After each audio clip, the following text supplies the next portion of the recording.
I want to tell you about a miracle that happened in my life. So after I stopped doing drugs, I told God that I wanted to become a preacher because I was a Satanist. I was a Satanist and I worshiped Satan because I hated God. I felt bad for what I had done. And so out of remorse for what I had done, I told God that I was going to become a preacher. When I was 22 years old, when I got out of prison, I started to have really bad hallucinations. Really, really bad. It was so bad that it was basically like schizophrenia.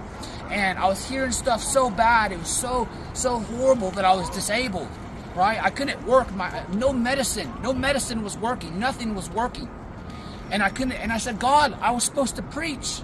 What happened? Well, one night I had a dream and I was standing in front of this throne and it was in this invisible room. And this throne that was in front of me was the size of a planet.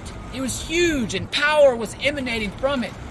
And I asked, and I heard a voice. It wasn't an audible voice, it was a telepathic voice. I knew that it was God speaking to me.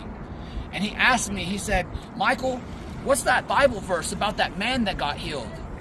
And I said, oh, I know that verse. You healed that man so that he could go tell everybody the good news. And he said, that is correct. And a lightning bolt shot down from his throne and zapped me in my forehead. And all of the voices, all the schizophrenia, all of the stuff that I was hearing went away.